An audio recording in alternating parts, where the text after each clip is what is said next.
Troisième temps de notre série d'émissions sur la préparation du baccalauréat en histoire en partenariat avec le Monde Campus et le site Rétro News de la Bibliothèque nationale de France ainsi que le soutien de l'association des professeurs d'histoire-géographie et de l'association Les Clionautes. Aujourd'hui, le chapitre « La Chine et le monde ».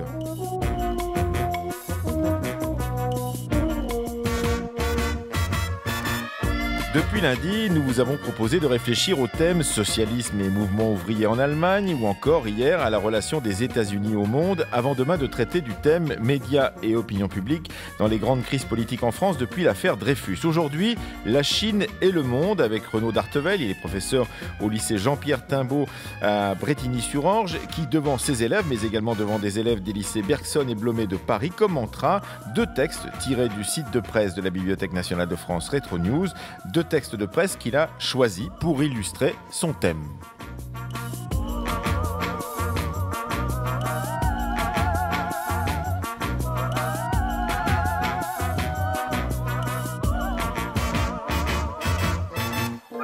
Bonjour à vous Renaud Dartevel et merci d'être avec nous. Vous étiez déjà avec nous l'année dernière et on peut rappeler d'ailleurs à cette occasion que France Culture met en ligne l'ensemble des préparations au baccalauréat que nous avons pu faire depuis plusieurs années. Donc vous l'année dernière, vous aviez planché sur quoi l'année dernière Renaud Dartevel? Vous vous souvenez du sujet qu'on vous avait demandé?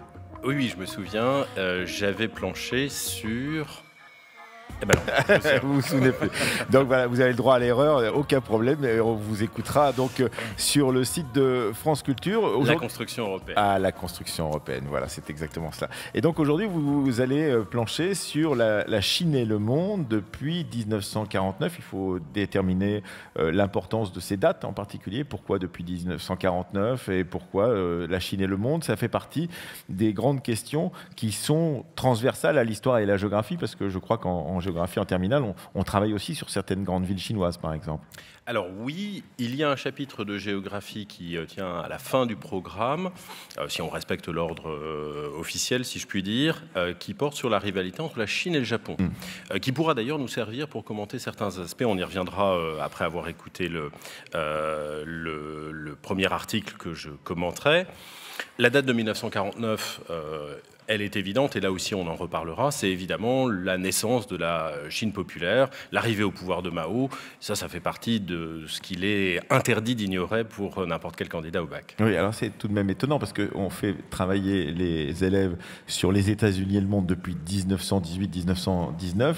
La Chine, c'est depuis 1949. Effectivement, ils doivent d'un côté travailler sur une très longue durée, un siècle d'histoire, et là, en l'occurrence, un siècle un peu plus raccourci, mais c'est vrai qu'on ne peut pas leur faire avaler toute l'histoire de la Chine depuis la crise de l'opium et les guerres de l'opium de la fin du 19e siècle jusqu'à 1949, même si peut-être ils en auront entendu parler à un moment donné, ça pourra leur servir, mais ça n'est même pas évident. Oui, compte tenu des volumes horaires qui sont dévolus à ce chapitre, il est quand même difficile déjà de dire l'indispensable. Alors, avant de remonter plus loin dans l'histoire, il y a un pas qu'on évite de franchir pour boucler les programmes, comme l'on dit. Vous dites, compte tenu du temps horaire qui est consacré à cette question, la Chine et le monde depuis 1949, c'est combien d'heures? C'est de l'ordre de 4 heures pour l'ensemble du... les volumes horaires sont indicatifs. Hein, et c'était 8 heures pour les États-Unis et le monde depuis 1918-19. Oui, sachant que dans la version que vous avez traitée hier depuis 1918, c'est réservé aux séries ES et L. En ES, la version est raccourcie, on commence en 1945. Donc là, la durée est à peu près la même pour les deux chapitres. Alors vous avez la particularité, puisque vous avez votre ronde serviette à la Fabrique de l'Histoire depuis l'année dernière, Renaud Dartevel, d'avoir choisi deux textes donc, qui vont vous permettre de faire un commentaire de documents au sein de la base de données donc, de la Bibliothèque nationale de France, du site Rétro News, qui est notre partenaire pour cette opération. Vous avez choisi ces textes. Pourquoi avoir choisi ceux-ci, en particulier des textes qui datent de 1950? Quelle est l'importance de ces textes et pourquoi ne pas être allé plus loin? Peut-être parce qu'aussi la base de données de la BNF ne va pas beaucoup plus loin dans le temps et que ça vous permettait justement de traiter de la naissance de cette Chine communiste, c'est ça? Oui, en fait, le site Rétro News est découpé en tranches chronologiques et la dernière s'arrête en 1946. Du coup, j'avais la crainte de ne rien trouvé qui soient en rapport avec notre programme. Il se trouve que quelques articles, quelques périodiques ont été numérisés dans des collections intégrales. C'est le cas des 2 périodiques dans lesquels j'ai trouvé les 2 articles qu'on va entendre. L'Aube d'un côté, journal démocrate chrétien. Alors, les élèves ne sont pas censés savoir ce que c'est que la démocratie chrétienne. C'est un journal qui est proche du MRP à l'époque, hein, donc un mouvement politique qui a né au centre-gauche, évolué vers le centre-droite, hein, une espèce de macronisme avant l'heure. Ça, c'est vous qui le dites. Et puis un journal, un journal communiste, l'Émancipateur, hein, journal de la Fédération communiste du Cher. Mais là aussi, on ne peut pas attendre que les élèves le connaissent, puisque bon, s'ils connaissent l'humanité, on est déjà content. L'Émancipateur, moi, je l'ai découvert à l'occasion des recherches pour cette émission. Alors, on va commencer par le premier texte. Le plus simple, peut-être, c'est de l'entendre. Vous nous le présentez brièvement. Traité d'amitié sino-soviétique pour faire de la Chine un État communiste, tiré de ce journal donc issu de la Libération, l'aube de ce mouvement qui est né après la résistance et donc la libération de la France. On est le 16 février 1950. Un bref mot avant de le commenter plus longuement, Renaud d'Artevelde, sur ce texte. Un texte dans lequel j'ai fait quelques coupes de longueur moyenne, avec une double dimension, une dimension informative. On verra qu'il y a un certain nombre d'éléments d'information que les élèves vont pouvoir expliciter. Et puis aussi un texte qui prend position. C'est plus difficile probablement à voir que pour le deuxième texte, mais précisément la comparaison nous permettra de le mettre en évidence. Alors on écoute.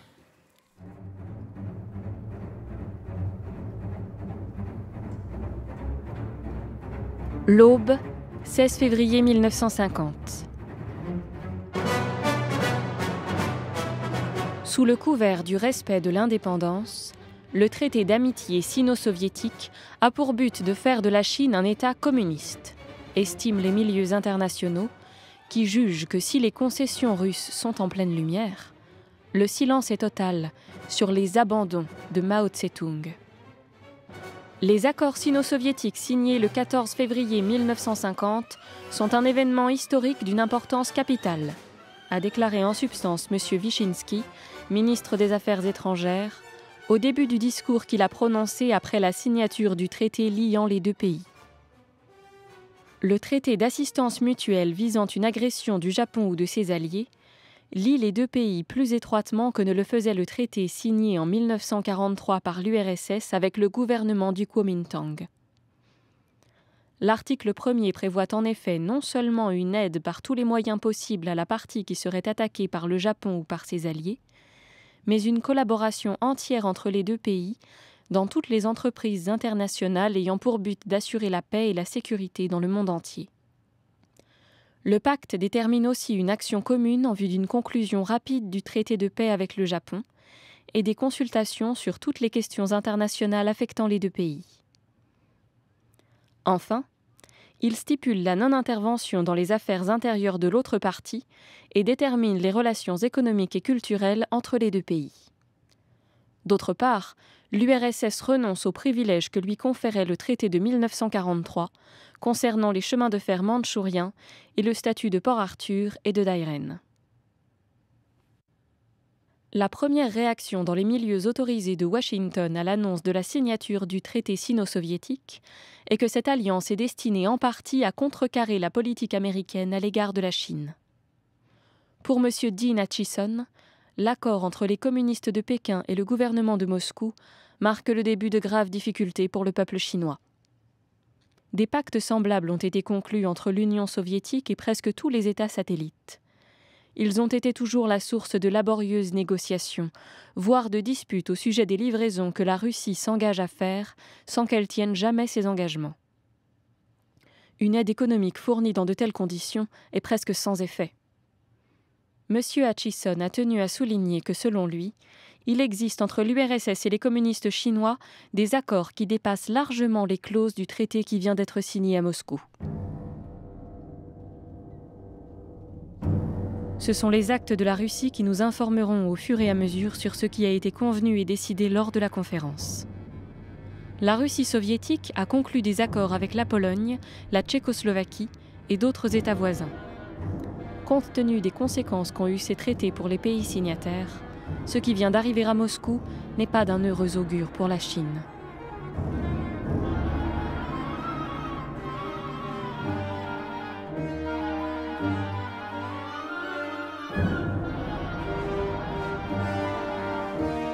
Voilà donc pour ce premier texte lu par Elsa Dupuy, tiré du journal L'Aube du 16 février 1950, le traité d'amitié sino-soviétique pour faire de la Chine un État communiste que vous avez choisi donc pour ce thème que nous abordons avec vous, Renaud d'Artevelde. Vous êtes professeur au lycée Jean-Pierre Timbaud de Brétigny-sur-Orge, ce thème qui est la Chine et le monde. Alors, qu'est-ce qu'on peut dire de ce texte et en quoi est-il riche d'informations d'abord et peut-être aussi d'analyses sur la façon dont un journal français regarde justement ce qui est en train de se passer du côté de l'Asie en 1950 ? Oui, alors je vous propose de commencer un temps par ce qui correspondrait à l'introduction. Il faut rappeler dans la série S, et ça c'est un document qui pourrait faire l'objet d'une épreuve de bac pour la série S, les exigences ne sont pas très formatées pour l'introduction. Il y a parfois une partie de la consigne qui incite à insister davantage sur une des étapes canoniques de la présentation. Alors ici, l'auteur n'est pas mentionné et le journal, il serait difficile aux élèves de le connaître, comme on le disait tout à l'heure. En revanche, ce qui est exigible, c'est de resituer le document dans son contexte. Ça, c'est le début du chapitre, et les élèves devraient insister sur le fait qu'on est au tout début de la République populaire, que Mao vient de prendre le pouvoir, 1949, que c'est la naissance d'une nouvelle Chine, la République populaire de Chine, et qu'on est donc dans le moment où la nouvelle Chine détermine ce qui va être sa position dans le monde. Dans ce texte, on peut, je crois, tirer trois fils, qui correspondraient à trois parties. Dans un premier temps, on peut analyser les informations et la manière dont est présentée par le journal la dimension géopolitique du rapprochement entre la Chine et l'Union soviétique. Ce sont deux États qui se rapprochent avec des arrangements territoriaux, des ennemis contre lesquels se défendre. Il y a une dimension idéologique, ce sont deux États communistes qui se rapprochent. Et puis, dernier temps, on peut le consacrer à la question des conséquences de ce traité sur les relations avec les États-Unis. Alors, premier temps, si vous voulez bien, la dimension géopolitique. Officiellement, et là le texte nous donne des informations qui sont connues des élèves, pas forcément dans le détail, c'est un traité officiellement dirigé contre le Japon. Ici, les élèves peuvent se servir de connaissances qui viendraient précisément du chapitre de géographie qu'on mentionnait tout à l'heure. Ils doivent connaître l'origine de la rivalité qui tient au passé de l'occupation, passé de l'occupation très dure de la Chine par le Japon. Dans les années 30. Voilà, dans les années 30, qui se termine en 1945. Et ça serait bienvenu. Beaucoup d'élèves probablement ne verraient pas cette dimension, mais ça serait une manière de valoriser sa copie et de montrer qu'on a une intelligence globale du programme. On peut citer quelques passages. Le traité d'assistance mutuelle visant une agression du Japon ou de ses alliés, le début du troisième paragraphe. Il nous montre bien que c'est un traité anti-japonais. Il insiste bien aussi sur le fait qu'il y a un déséquilibre entre les deux puissances. On y reviendra, parce que l'image qui est donnée dans le deuxième texte est un peu différente.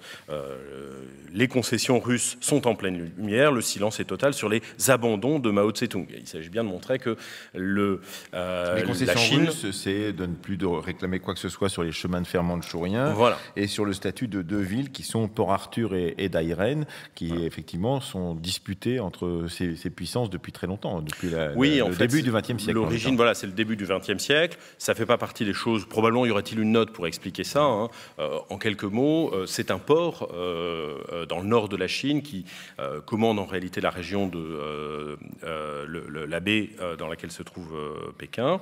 Et puis, les chemins de fer mandchouriens qui intéressent beaucoup les Russes d'abord, puis les Soviétiques, puisqu'ils permettent d'aller plus directement à Vladivostok.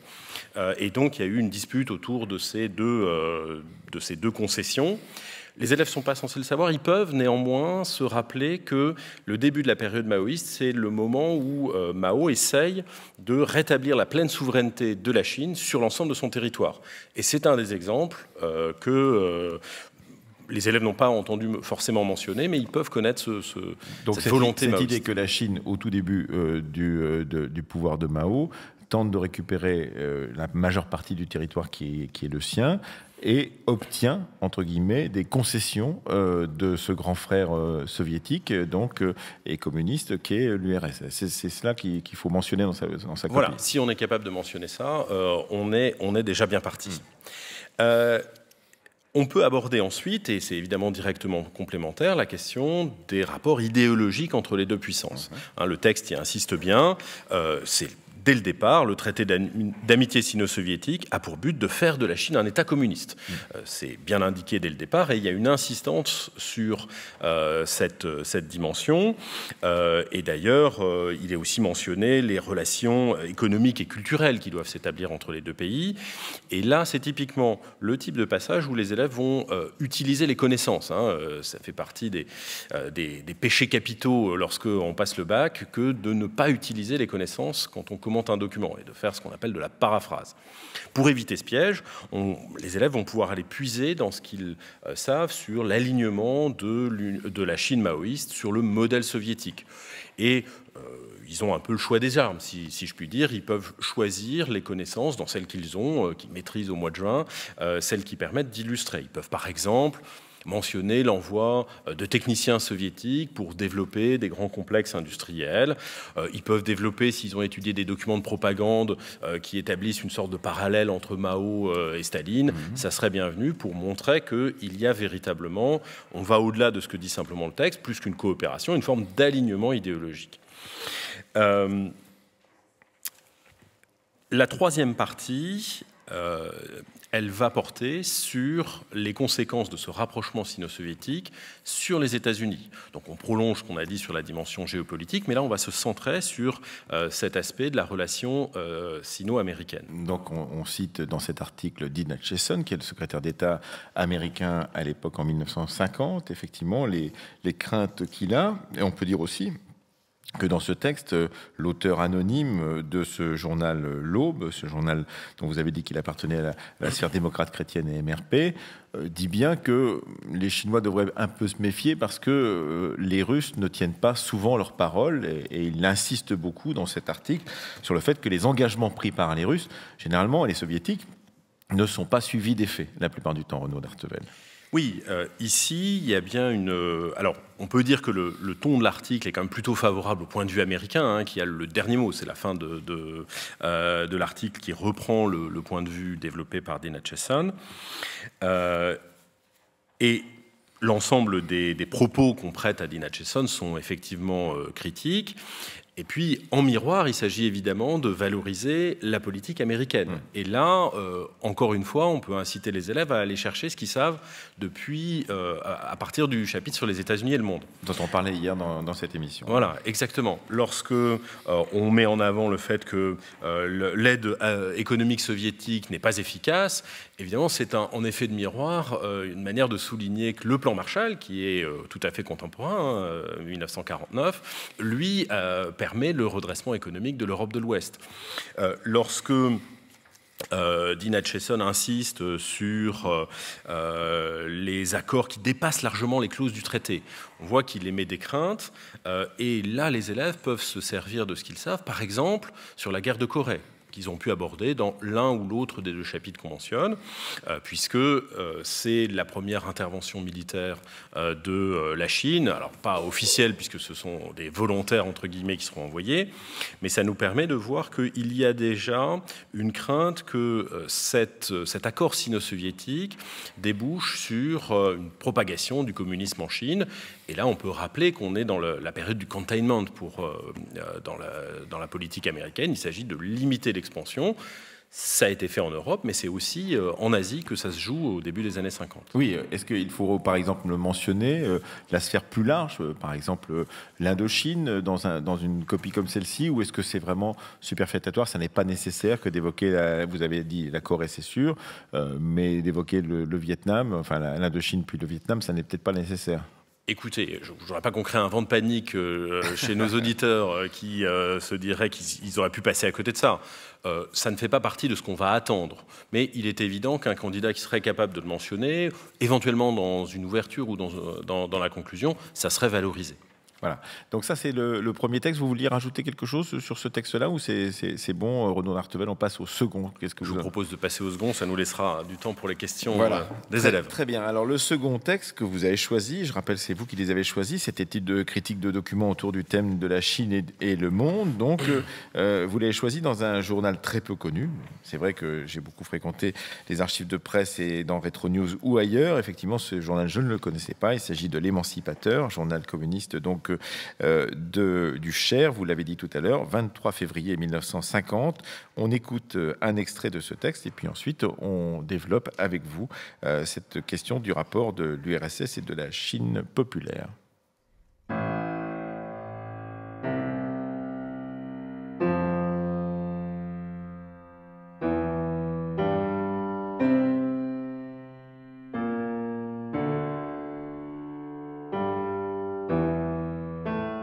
L'Émancipateur, 23 février 1950. La conclusion du traité sino-soviétique a littéralement frappé de stupeur les propagandistes anti-soviétiques. Depuis des semaines, ils répétaient à qui voulait l'entendre que les négociations étaient dans l'impasse, que Mao Tse-tung était prisonnier de Moscou, que l'URSS voulait dépecer la Chine, etc.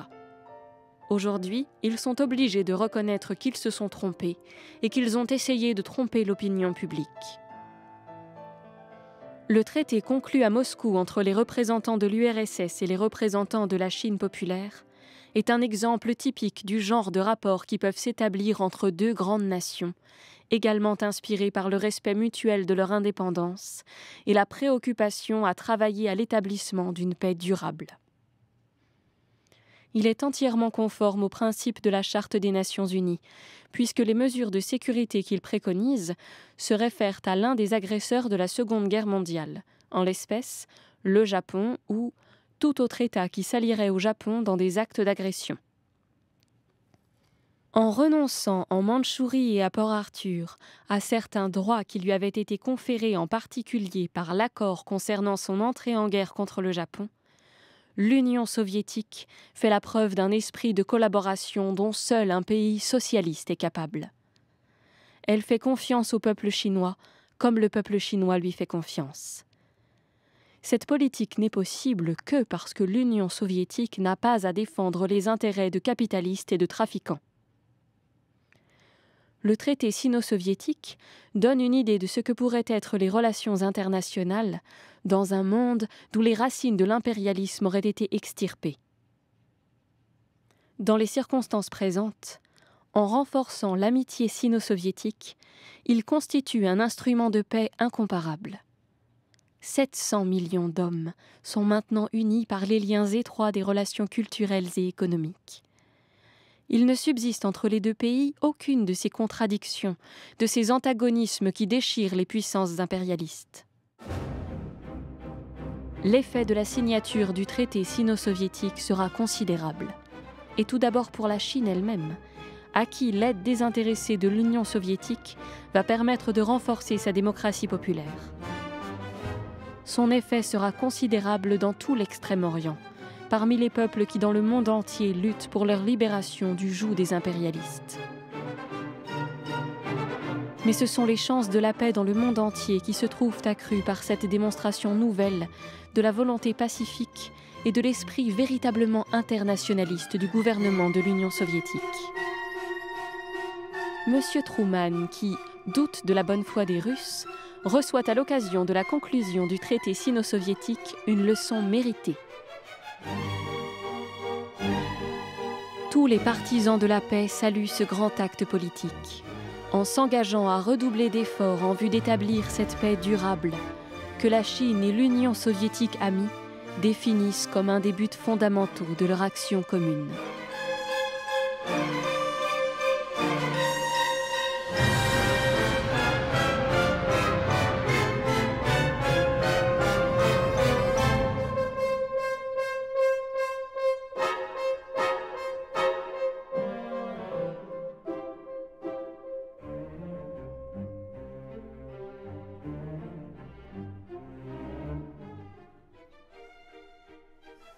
Voilà, sur une musique de Shostakovich particulièrement bienvenue, donc choisie par Marie-Laure Ciboulet, la lecture d'Elsa Dupuis de cet article que vous avez choisi, Renaud d'Artevel, dans cette émission consacrée dans notre série sur le bac à la Chine et le monde, un article du journal L'Émancipateur du 23 février 1950, l'URSS et la Chine populaire unis par un pacte de paix. Oui, alors deuxième article qui porte exactement sur le même événement. Il y aurait deux cas de figure. Oui, c'est vraiment, ils sont tout à fait contemporains. Et d'ailleurs, je ne reviendrai pas sur la mise en contexte, puisque il y aurait la même chose serait valable. Deux cas de figure seraient possibles. Il pourrait faire l'objet à lui seul d'une épreuve du bac, ou il pourrait être donné en complément de l'autre. Et je crois que c'est l'occasion de rappeler pour nos auditeurs candidats à l'examen qu'il est toujours important pour eux de se demander, lorsqu'il y a deux documents, quel est le type de rapport qui existe entre eux. Et là, c'est vraiment très clair. On a les mêmes faits, mais avec des points de vue opposés. Ici, très clairement, c'est un journal communiste, c'est un journal qui est favorable à l'Union soviétique, qui est favorable à la Chine de Mao et au traité sino-soviétique. Et donc, l'intérêt, c'est d'en faire une lecture critique. Ça serait plutôt quelque chose qu'on demanderait à des candidats de ES ou de L. Il y a une petite nuance dans l'intitulé de l'épreuve, explication de documents pour les S, étude critique de documents. Donc cette dimension critique, elle est particulièrement bienvenue pour les élèves de ES et de L. Alors on parle souvent en termes de séries télévisées de crossover. Est-ce qu'on peut faire un crossover comme vous l'avez fait tout à l'heure avec les États-Unis et le monde et la Chine et le monde avec le premier texte, et là par exemple traiter de médias et opinion publique, parce qu'effectivement ce sont deux médias qui sont différents, qui ont des positions différentes et qu'on peut justement comparer sur un même fait, voir comment on lit un même événement par deux médias différents. Est-ce que justement ce chapitre des médias et opinion publique dont on traitera demain dans notre série sur le bac peut se rattacher d'une manière ou d'une autre à ces deux textes? Alors, difficilement. Je ne conseillerais pas, parce qu'il y aurait des risques de confusion et de voir apparaître Dreyfus au milieu de Mao et de Staline, ce qui poserait problème. En revanche, il est certain que comparer des titres de presse sur un même événement, c'est quelque chose que les élèves ont très probablement fait, et ça leur sera utile, donc plutôt en termes de méthode que de contenu. Alors donc, si on rentre dans le corps même de ce texte de l'Émancipateur du 23 février 1950, on y trouve une terminologie, une façon de présenter les faits dans ce rapport entre l'URSS et la Chine populaire qui est très particulière, Renaud d'Artevel. Oui, effectivement, c'est un texte engagé, qui a un point de vue, qui utilise une rhétorique particulière, et c'est important d'inciter les élèves à être sensibles à la rhétorique, au choix des mots. Commençons par des choses très basiques, le vocabulaire positif face au vocabulaire plus négatif qui était utilisé dans l'autre texte. L'aide désintéressée de l'Union soviétique, par exemple. Oui, l'adjectif désintéressé, effectivement. Désintéressé, seul un pays socialiste est capable de l'esprit de collaboration. La confiance des pays socialistes entre eux, par exemple, etc. Voilà, exactement. On a tout ce vocabulaire. Si vous voulez bien, on peut reprendre les fils qu'on avait proposés, les trois parties, parce qu'en fait, on pourrait reprendre ces trois parties et insister sur les différences, les écarts entre les deux articles. Le premier fil, je vous le rappelle, c'était la dimension proprement géopolitique. Et là, comme vous l'avez souligné, l'accent est mis sur la générosité de l'Union soviétique qui fait des concessions. On n'a pas du tout cet accent qui est mis, comme c'était le cas dans le premier texte, sur l'écart de puissance entre les deux États. Et effectivement, il faut rappeler ici que l'Union soviétique, c'est une grande puissance au moment de la conclusion de ce traité, alors que la Chine sort d'une longue période d'affaiblissement. Et donc les rapports ne sont pas égaux. Et c'est important de le mentionner, c'est comme ça qu'on fait preuve d'esprit critique, de voir là où le texte déforme la réalité historique. Deuxième fil, je vous rappelle, deuxième partie qu'on avait traitée, c'est la dimension idéologique. Cette dimension idéologique, je me suis amusé à surligner tous les passages. Elle n'est pas au cœur du texte. Elle est mentionnée, bien sûr, mais c'est probablement moins important que la dimension anti-américaine qu'on traitera ensuite. Sur cette dimension idéologique, ici, il y a quelques passages. On peut citer le passage dans lequel on insiste sur le respect mutuel de leur indépendance, alors qu'il y a quand même une forme de suggestion, de soumission de l'Union soviétique, de la Chine maoïste vis-à-vis de l'Union soviétique. Et puis, on pouvait citer ce passage sur lequel je vous propose d'insister un peu, dans lequel on dit que l'aide désintéressée de l'Union soviétique va permettre de renforcer sa démocratie populaire. Et ici, tous les mots comptent. Le possessif, ça, c'est la démocratie populaire chinoise. Donc, pour bien signaler qu'il ne s'agit pas d'une sorte de décalque, ce qui pourtant est la réalité, comme on l'a rappelé en commentant le premier texte. Et puis l'expression démocratie populaire. C'est évidemment pas une démocratie, et c'est plutôt un régime totalitaire, si on doit employer...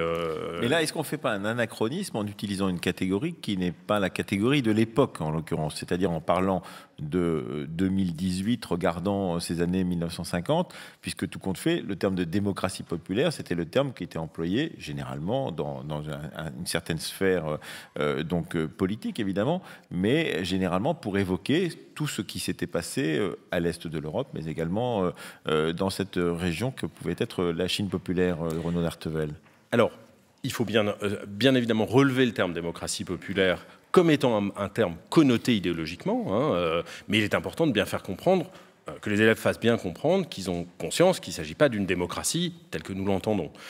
Le qualificatif de totalitaire, il n'est pas complètement anachronique. Les réflexions sur l'usage du mot totalitarisme, il a commencé dans l'entre-deux-guerres. Donc, c'est un terme d'ailleurs qui est employé du côté américain, dans la doctrine Truman, dans le discours de Truman, il est employé. Et les élèves ne rentrent pas dans les subtilités de discussion qui sont pourtant très importantes entre historiens et historiennes de la recherche, pourrait-on dire, sur est-ce que ce terme est valide pour justement le bloc soviétique ou pas. On n'attendrait pas ça. On n'attendrait pas ça d'eux. S'ils étaient capables de le faire, merveilleux, mais je crois qu'il faut quand même ici aller directement à l'essentiel. On ne pénalisera pas un élève qui emploie le terme de totalitaire que manifestement il aura appris dans l'année. D'accord.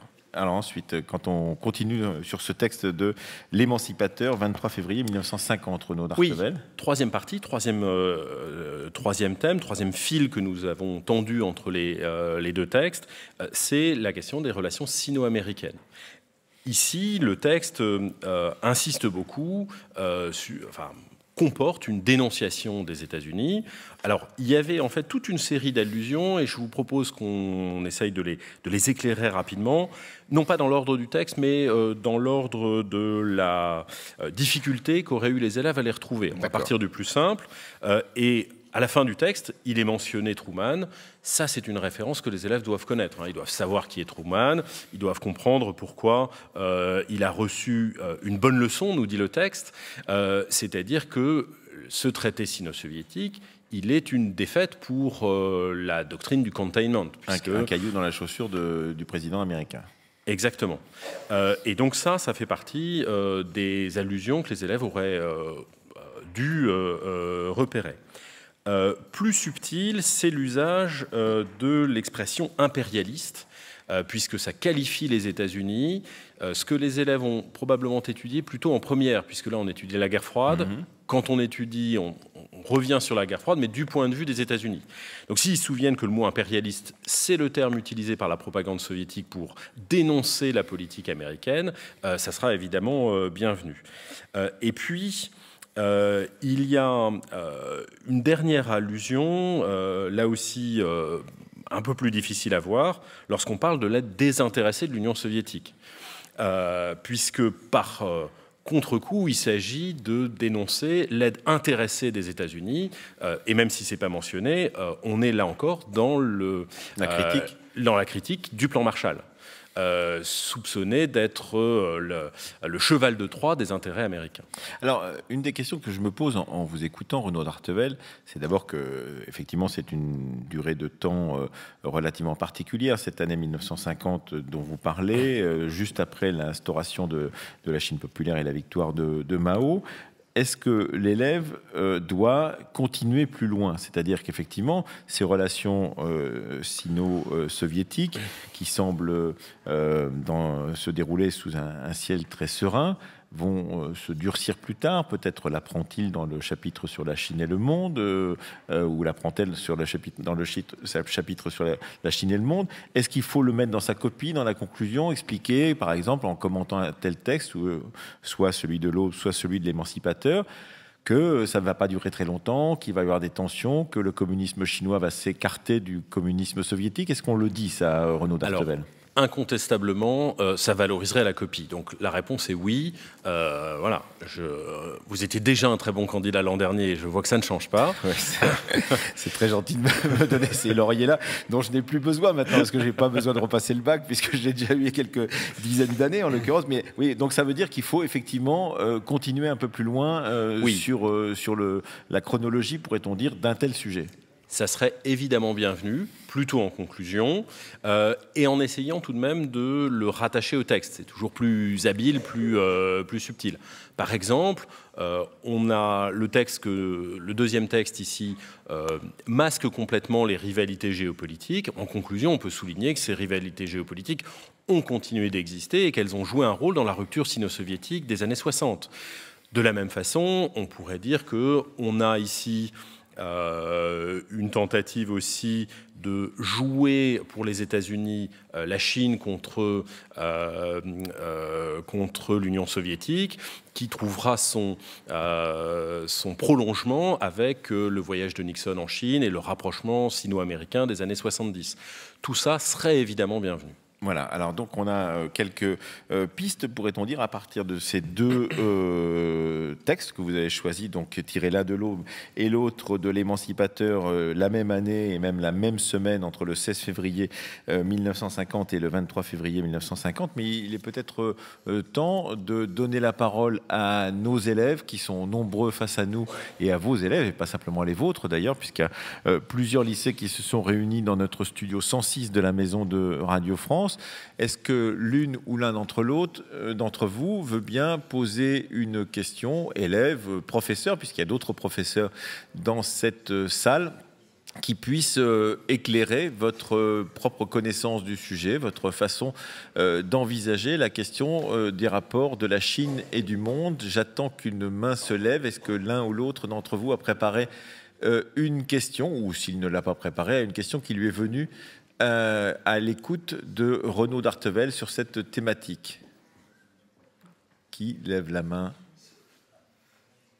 Ah ben dites donc, est-ce qu'ils sont comme ça dans votre classe, Renaud d'Artevelde, ou est-ce que je crois que c'est vous qui les intimidez. C'est le studio qui les intimide peut-être, mais en l'occurrence, on aimerait bien que l'un ou l'autre pose une question.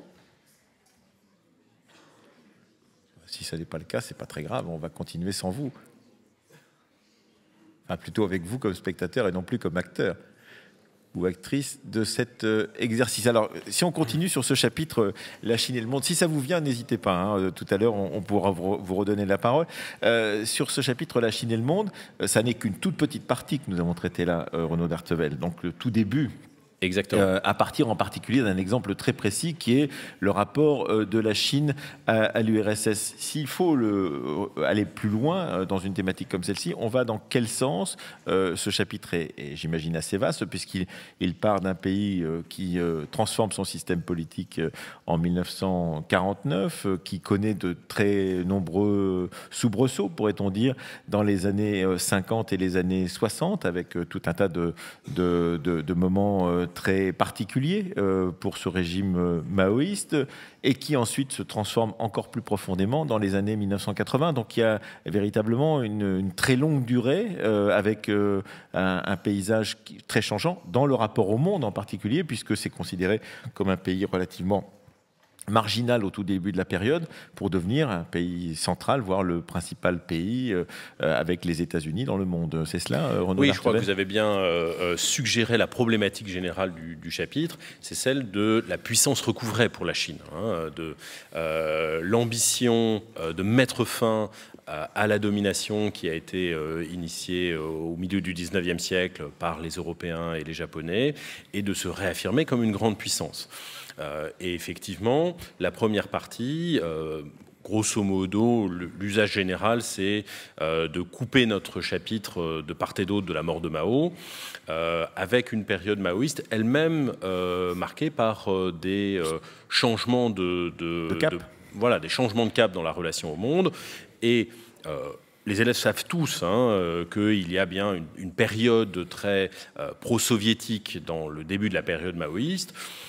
Et dans la première partie du chapitre, ils doivent aussi voir la rupture avec l'Union soviétique, le rapprochement avec les États-Unis dans les années 70, et puis une question qui en fait enjambe cette rupture, enfin ce basculement des années 60 et cette rupture avec l'Union soviétique, c'est la question des rapports de la Chine au tiers-monde. Avec la volonté de se présenter déjà dans les années 50, la conférence de Bandung, ça c'est un événement que les élèves peuvent connaître, où la Chine est représentée et se présente en quelque sorte comme un État du tiers-monde. Et ce thème des relations au tiers-monde, il court en fait sur toute la période maoïste. Et là aussi, les élèves peuvent insister sur la volonté de Mao de se présenter comme le leader d'un troisième monde, dans la lecture qui est faite, et qui refuse la logique bipolaire de l'opposition entre le bloc soviétique et le bloc occidental. Mais alors, comment fait-on le lien entre cette première partie, effectivement, qui est consacrée à la puissance maoïste et à la figure même de Mao dans le monde entier, qui est une figure emblématique, au même titre que Staline ou Lénine, du mouvement international communiste. Comment fait-on le lien entre cette première partie et la seconde partie, c'est-à-dire l'héritage maoïste, et puis peut-être effectivement la façon dont perdure cette influence chinoise, mais dans un autre domaine qui est peut-être moins idéologique, pourrait-on dire, mais plus économique, à partir des années 80, c'est cela, Renaud d'Artevelde ? Oui, alors, comme souvent, une des difficultés de ce chapitre, c'est d'arriver à évoquer les basculements de la politique intérieure chinoise, mais sous l'angle de leurs effets sur la diplomatie de l'Empire du Milieu. Donc, la rupture de 1976-78, elle va être abordée sous l'angle économique avec le choix de la politique d'ouverture au monde. Et bien sûr, ça a des effets intérieurs, mais ça implique aussi une évolution des rapports de la Chine avec le reste du monde, avec en particulier l'ouverture progressive du territoire chinois aux investissements venus du reste du monde, qui suppose de s'écarter du modèle de l'économie socialiste, avec cet hybride un peu curieux, l'économie socialiste de marché. Et donc ça fait partie des choses que les élèves vont devoir expliquer si jamais ils ont la composition et pas un commentaire de document comme c'était le cas dans le début de l'émission. Alors si on continue jusqu'à aujourd'hui, faut-il justement continuer jusqu'à aujourd'hui sur un sujet comme celui-ci, c'est-à-dire faut-il se tenir au courant? Je posais la question tout à l'heure à vos collègues, je posais la question hier à vos collègues donc sur les États-Unis et le monde. Faut-il arriver jusqu'à un commentaire de l'actualité dans la conclusion d'une composition autour de la Chine et du monde, expliquant effectivement les positions actuelles de la Chine dans son rapport économique, politique aux autres pays, Renaud d'Artevelde? Alors, écouter l'actualité pour faire des pauses agréables entre les révisions est forcément une bonne stratégie, mais là aussi, je voudrais être rassurant pour nos auditeurs candidats, ça ne fait pas partie des indispensables. C'est en revanche toujours bien vu de pouvoir faire une conclusion, y compris en lien avec des événements très récents. Donc, je ne doute pas que d'ici à l'épreuve du bac, il y aura des développements dans l'actualité en Asie de l'Est. Et ça serait évidemment bien vu.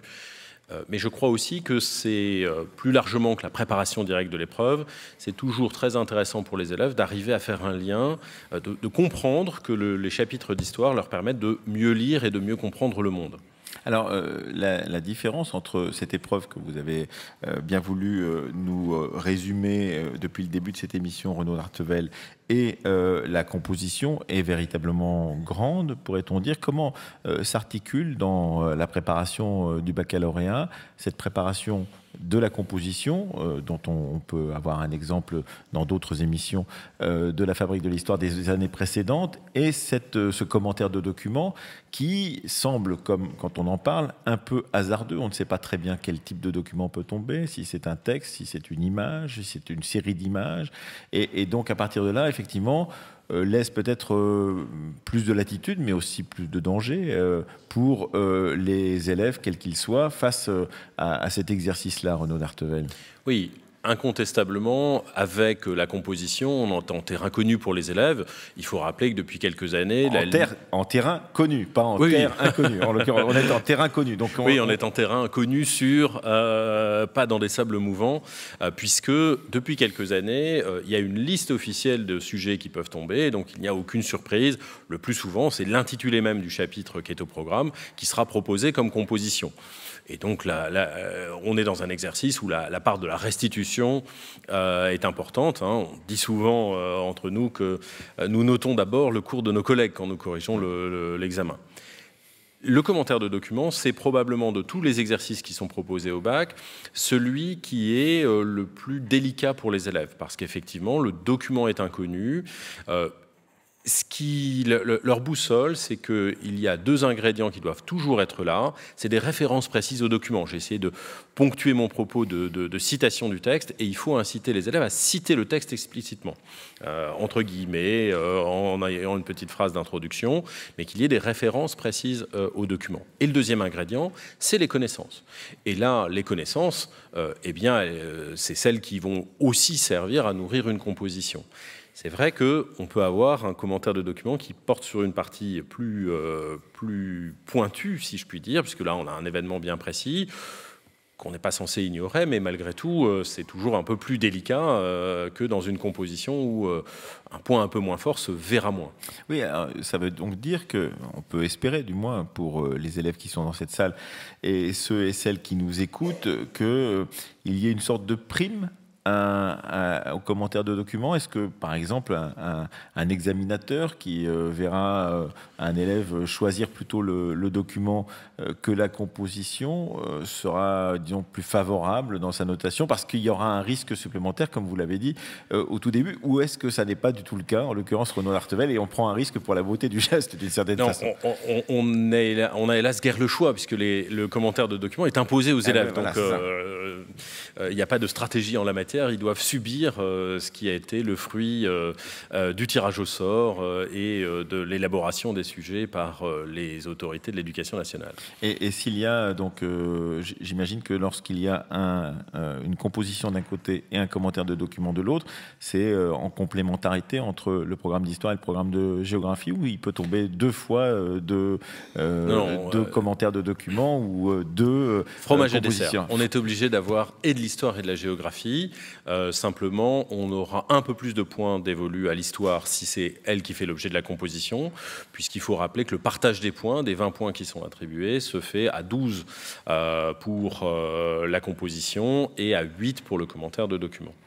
Alors, pour peut-être conclure avec vous sur ces questions, Renaud d'Artevelde, vos élèves, tels que vous les voyez évoluer d'année en année, ont-ils des sujets, des chapitres qui sont préférés, qui leur parlent plus, et d'autres, dans cet immense programme d'histoire, que ce soit d'ailleurs en ES, en S ou en L, disons, n'ont pas de préférence et aiment à peu près tout ce qu'il leur est proposé. Qu'est-ce qu'on peut en dire de cela ? Je crains que les préférences ne soient à peu près les mêmes que les miennes, ce qui peut être... c'est l'influence du professeur sur sa classe. Oui, je crains que les chapitres pour lesquels on a une prédilection particulière sont forcément mieux reçus par nos élèves. Alors dites-nous vos préférences, comme ça on saura celles des élèves de Brétigny-sur-Orge, du lycée Jean-Pierre Timbaud. Alors qu'est-ce que vous... Non, le secret, c'est que ça ne doit jamais se savoir. Merci à tous. Un petit mot pour l'une ou l'autre d'entre vous. Est-ce que vous avez des questions supplémentaires? Oui, j'ai un bras qui se lève à droite dans la salle studio 106. Une question. Allez-y. Alors, bonjour, j'ai 2 questions. La première, ce serait de savoir quelle place a l'histoire sociale au sein de chapitres, et donc l'individu et différents groupes sociaux en Chine sur cette période. La seconde question, ce serait de savoir si c'est pas compliqué de faire de l'histoire extra-européenne, et particulièrement de l'histoire chinoise, en considérant qu'on a des éléments qui sont uniquement des éléments d'histoire contemporaine.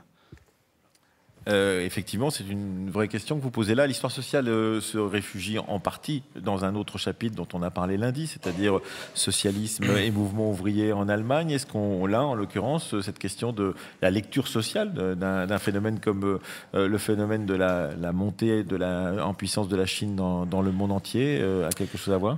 Alors, je dirais que je vais élargir tout petit peu la question qui m'a été posée, parce que plus globalement, la question, c'est la place des aspects intérieurs dans ce chapitre qui est centré sur la Chine et le monde. Alors, à plusieurs reprises, on peut évoquer certains aspects de l'histoire intérieure de la Chine, dont certains ont un lien avec, évidemment, les questions sociales. Ça sera évidemment le grand bond en avant, par exemple, et les effets de la collectivisation sur la paysannerie, qui peuvent être mentionnés en faisant bien attention de garder en mémoire que le sujet porte sur la Chine et le monde. Donc, ces aspects peuvent être mentionnés, mais toujours à mettre en relation, par exemple, avec ici les relations avec l'Union soviétique. De la même façon, assez facilement, on abordera la question des effets différentiels de la croissance, très forte croissance économique chinoise à l'intérieur de la société. Mais là encore, il faut rappeler que ce qui est le cœur de notre sujet, c'est bien les relations avec le reste du monde. Donc on doit d'abord insister sur le fait que ce sont des investissements qui viennent par exemple des États-Unis, et mentionner que le décollage économique se fait de manière inégalitaire, comme une espèce de limite à ce décollage économique. Mais ce n'est pas le cœur de notre sujet. Et quant à la seconde question qui a été posée, à savoir celle de savoir s'il est plus difficile d'aborder un thème comme la Chine quand on n'a pas un background aussi long pour l'histoire de la Chine que pour l'histoire de l'Europe ou pour l'histoire des États-Unis, qui sont traités dans d'autres périodes et dans d'autres classes, en particulier avant la terminale. Qu'est-ce qu'on peut en dire, effectivement ? Alors, il y a un piège qui est vraiment difficile pour les élèves, c'est les noms des dirigeants chinois. Donc, on essaye de se limiter au strict nécessaire. Mao, ça va. Deng Xiaoping, voilà. Mais on évite de donner trop de noms parce que ça, c'est une vraie difficulté, même de mémorisation. Plus largement, c'est pas un chapitre pour lequel je pense qu'il y a une difficulté très grande, puisque même si on connaît moins l'histoire du monde européen, des mondes extra-européens, les questions, les dimensions de géopolitique, les élèves ont malgré tout des repères. Puisqu'on s'inscrit aussi dans la guerre froide, comme on l'a montré dans le commentaire. Et là, ils ont des repères qui leur permettent de, malgré tout, assimiler assez facilement ce chapitre-là. Je pense que d'autres chapitres que vous avez traités dans la semaine, par exemple médias et opinion publique, posent vraiment des difficultés plus importantes, ou gouverner la France, par exemple. Donc je ne dirais pas que ça se classe dans les chapitres qui posent des problèmes particuliers. C'est étonnant, parce que ce que vous nous dites, c'est qu'a priori, gouverner la France, c'est un thème qu'on a pu expérimenter par soi-même. Certains des élèves, pas tous, bien évidemment, se préparent à avoir le droit de vote, etc. Donc ces questions de politique intérieure peuvent apparaître comme des questions plus familières. Or, vous dites que ça n'est pas si évident que cela, Renaud d'Artevelde. Non, parce que le chapitre Gouverner la France ne porte pas directement sur ce avec quoi les élèves sont familiers, j'allais dire le combat politique traditionnel, la lutte pour la conquête du pouvoir, mais plutôt sur les structures administratives, la question de la centralisation puis de la décentralisation, l'importance de la sphère publique dans l'activité économique et sociale. Et on a l'impression que c'est familier, et en réalité, c'est un peu déroutant pour les élèves.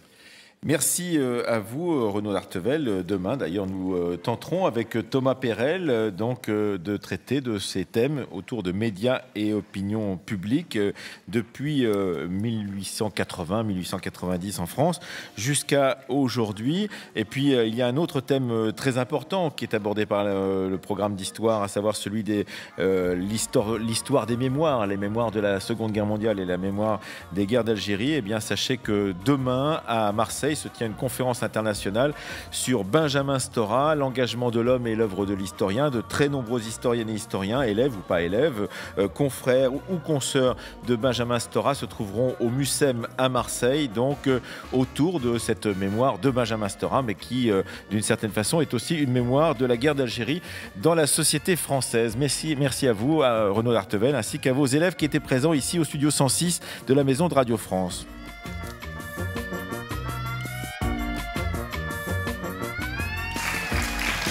Une émission préparée par Aurélie Marcet. Remercions également le service de communication de France Culture, Adrien Landivier, Marie-Julie Bourdeau, mais également tous les techniciens et techniciennes qui ont participé à cet enregistrement. Célia Dufour, Morgane Fougerie, Gilles Gouel, Guillaume Ledu, Olivier Lepontois, Jean-Benoît Tétu et une réalisation de Marie-Laure Ciboulet. Vous pouvez bien entendu retrouver cette émission ainsi que toutes les autres sur le site internet de France Culture, ainsi que toutes les autres émissions de préparation au baccalauréat d'histoire, mais également celles qui prépare au baccalauréat de philosophie avec les chemins de la philosophie ou encore d'économie, entendez-vous l'écho, de littérature, la compagnie des auteurs ou de sciences avec la méthode scientifique.